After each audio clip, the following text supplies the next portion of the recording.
ಯಾವುದೇ ಒಂದು ರಾಯರ ಭಕ್ತರಾದವರು ರಾಯರ ಕರುಣಾದೃಷ್ಟಿ ಅಥವಾ ರಾಯರ ದೃಷ್ಟಿ ನಮ್ಮ ಮೇಲೆ ಬೀಳಬೇಕು, ಅಥವಾ ರಾಯರನ್ನ ಯಾವ ರೀತಿ ನಾನು ಕಷ್ಟದಲ್ಲಿ ಕರಿಬೇಕು, ರಾಯರು ನನ್ನ ಕಷ್ಟದ ಸಮಯದಲ್ಲಿ ಯಾವ ರೀತಿ ಫಲನ ಕೊಡ್ತಾರೆ ಅಥವಾ ಯಾವ ರೀತಿ ಸ್ಪಂದಿಸ್ತಾರೆ ಅನ್ನೋದನ್ನ ನಾನು ಈ ವಿಡಿಯೋದಲ್ಲಿ ತಿಳಿಸ್ಕೊಡ್ತಾ ಇದ್ದೀನಿ.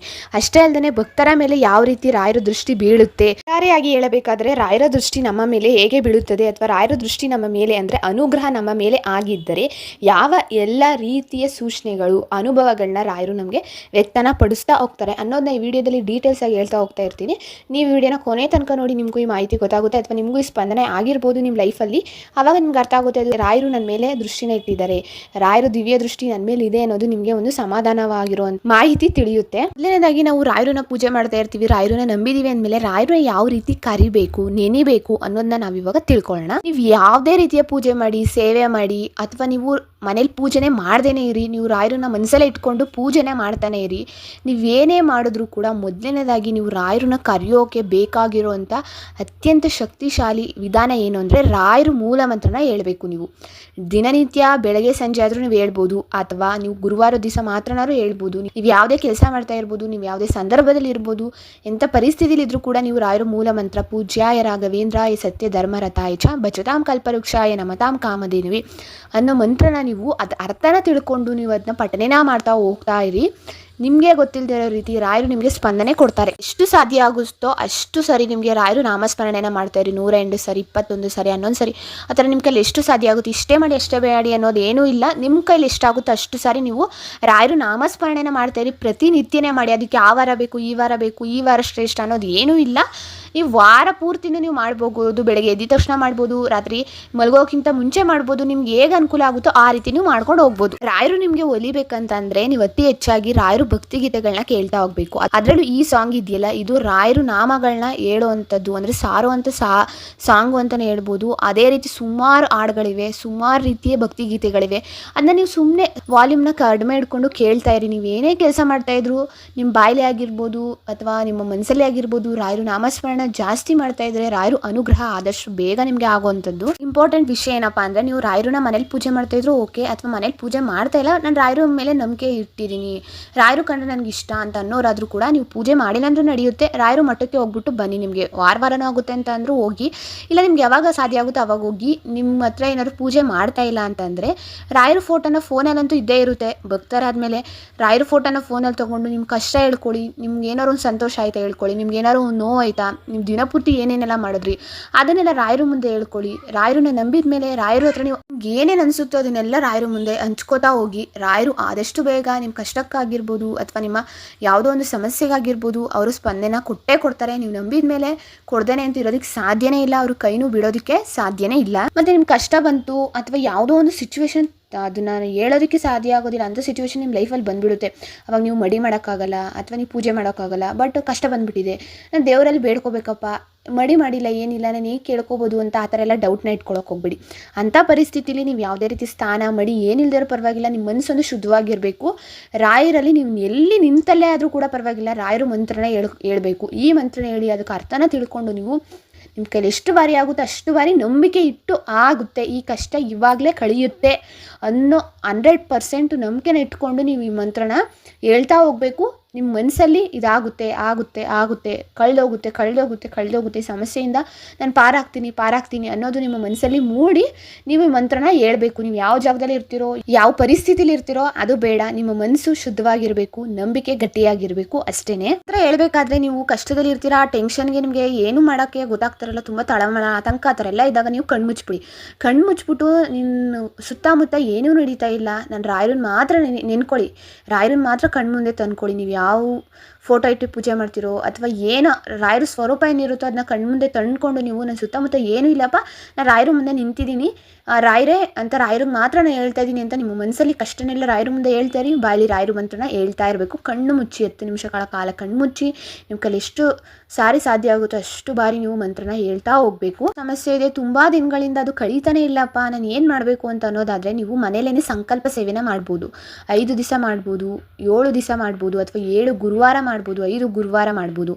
ನಿಮ್ಗೆ ಯಾವ ರೀತಿ ಅನುಕೂಲ ಇರುತ್ತೋ ಆ ರೀತಿ ನೀವು ಸಂಕಲ್ಪ ಸೇವೆನ ಮಾಡಿ. ಸಂಕಲ್ಪ ಸೇವೆ ಮುಗಿಯೋದಕ್ಕಿಂತ ಮುಂಚೆನೇ ರಾಯರು ನಿಮ್ಗೆ ಏನಾದ್ರು ಒಂದು ಇಂಟು ಕೊಟ್ಟೇ ಕೊಡ್ತಾರೆ. ಅದು ಕಂಪ್ಲೀಟಾಗಿ ಅದು ಮುಗ್ದೋಗಿಲ್ಲ ಅಂದ್ರೂ ಸಮಸ್ಯೆ ನಿಮಗೆ ಇಂಟು ಕೊಡ್ತಾರೆ. ಯಾವ ಕಡೆ ಹೋದರೆ ಸಮಸ್ಯೆಗೆ ದಾರಿ ಸಿಗುತ್ತೆ, ಯಾವ ಕಡೆ ಹೋದರೆ ನಿಮಗೆ ಪರಿಹಾರ ದೊರೆಯುತ್ತೆ ಅನ್ನೋದನ್ನ ರಾಯರು ನಿಮಗೆ ಒಂದು ಇಂಟು ಮೂಲಕ ನಿಮಗೆ ಸೂಚನೆನ ಕೊಡ್ತಾರೆ. ಅಥವಾ ನಿಮ್ಮ ಕಷ್ಟ ತೀರ್ಲು ಬಿಡ್ಬೋದು, ಅದು ನಿಮ್ಮ ಸಂಕಲ್ಪ ಸೇವೆ ಮುಗಿಯೋಷ್ಟರಲ್ಲಿ, ಅಥವಾ ಮುಗಿದ ಮೇಲೆ ತೀರ್ಬೋದು. ಯಾವ ರೀತಿಯಾದರೂ ಒಂದು ದಾರಿನ ರಾಯರು ತೋರಿಸ್ಬಿಡ್ತಾರೆ. ಅದು ಹೇಗೆ ತೋರಿಸ್ತಾರೆ ಏನು ಅನ್ನೋದು ನಿಮ್ಮ ಪೂಜೆ ಮೇಲೆ ಡಿಪೆಂಡು, ಅಥವಾ ನಿಮ್ಮ ಕಷ್ಟದ ಮೇಲೆ, ಅಂದರೆ ನಿಮ್ಮ ಇಂದಿನ ಕರ್ಮಗಳ ಮೇಲೆ ಡಿಪೆಂಡ್ ಆಗಿರುತ್ತೆ. ಬಿಟ್ಟರೆ ರಾಯರು ಅವಾಗೇನೂ ಸ್ಪಂದನೆ ಕೊಟ್ಟಿಲ್ಲ ಆ ಕ್ಷಣಕ್ಕೆ ಅಂದರೆ ಇವಾಗ ಅದು ಕೇಳುವಂಥ ಟೈಮು ಇನ್ನೂ ಬಂದಿಲ್ಲ, ಅಂದರೆ ಕಳೆಯುವಂಥ ಟೈಮ್ ಇನ್ನೂ ಬಂದಿಲ್ಲ, ಇನ್ನೂ ಮುಂದೆ ಇದೆ, ಬಟ್ ಮುಂದೊಂದು ದಿನ ಒಳ್ಳೆಯದಾಗುತ್ತೆ ಅನ್ನೋ ಅಂಥ ಮನಸ್ಥಿತಿನ ರಾಯರು ಕೊನೆಗೆ ಕೊಡ್ಬೋದು.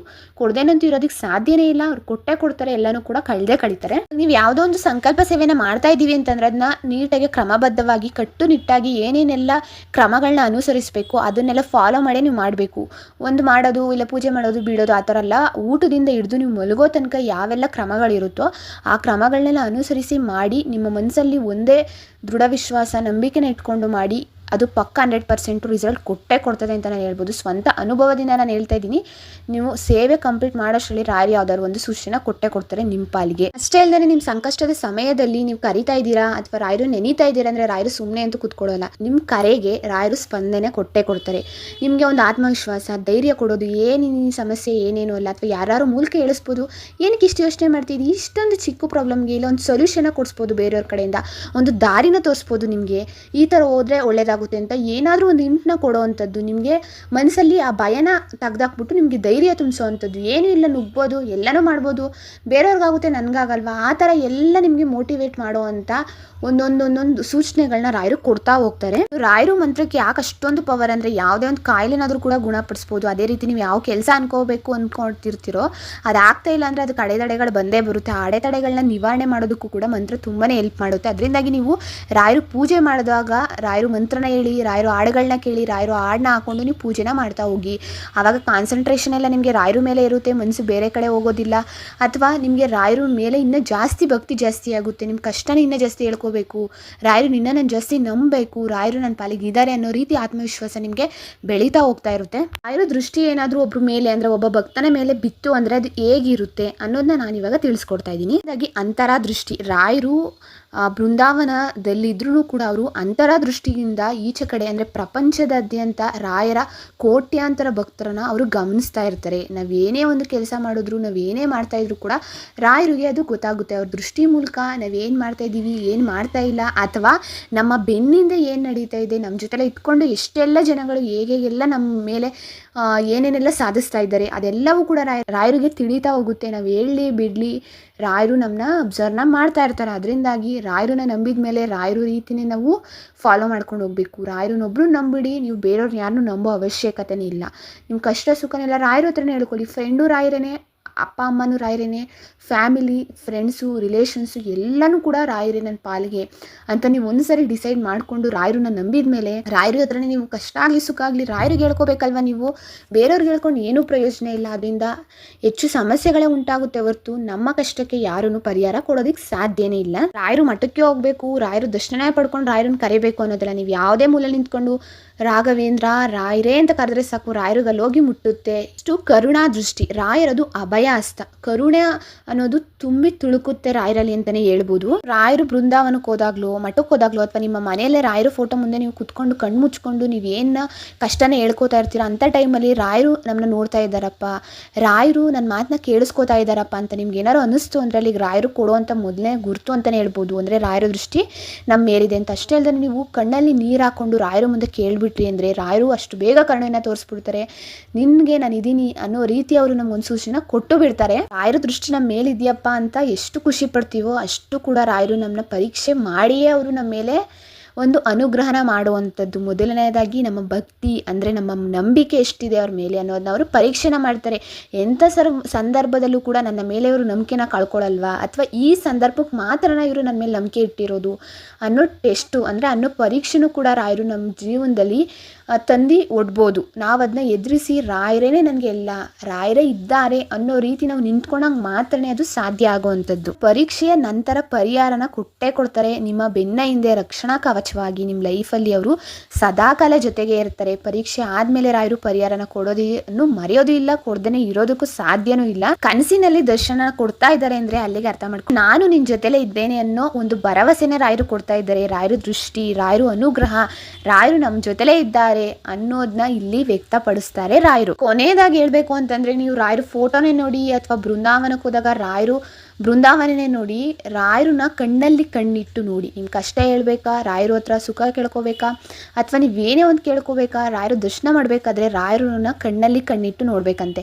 ಅಷ್ಟೇ ಹೇಳ್ದೇ ರಾಯರು ಪಾದನ ನೋಡಬೇಕಂತೆ. ನೀವು ರಾಯರು ಕಣ್ಣಲ್ಲಿ ಕಣ್ಣಿಟ್ಟು ಯಾವಾಗ ನೋಡ್ತಿರೋ, ರಾಯರು ಕಣ್ಗಳೇನಾದರೂ ನಿಮ್ಮನ್ನೇ ನೋಡ್ತಾ ಇದೆ, ದಿಟ್ಟಿಸಿ ನಮ್ಮನ್ನೇ ನೋಡ್ತಾ ಇದ್ದಾರೆ, ಪಾಪ ರಾಯರೇ ನಮ್ಮನ್ನ ನೋಡ್ತಾ ಇದ್ದಾರೆ ಅನ್ನೋ ರೀತಿ ನನಗೆ ಫೀಲ್ ಆಗಿಬಿಡ್ತು ಆ ಥರ ನಿಮ್ಗೇನಾದ್ರು ಅನುಭವ ಆಯಿತು ಅಂತಂದರೆ ಅಲ್ಲಿಗೆ ಅರ್ಥ ಮಾಡ್ಕೊಬಿಡಿ, ರಾಯರಿಗೆ ನಿಮ್ಮ ಕೂಗು ಮುಟ್ಟಿದೆ ಅಥವಾ ರಾಯರು ನಿಮ್ಮ ಜೊತೆಲೇ ಇದ್ದಾರೆ, ರಾಯರು ನಿಮ್ಮ ಮೇಲೆ ಅನುಗ್ರಹನ ಮಾಡಿದ್ದಾರೆ ಅನ್ನೋದೇ ಅರ್ಥನ ತಿಳಿಸ್ತಾ ಹೋಗುತ್ತೆ.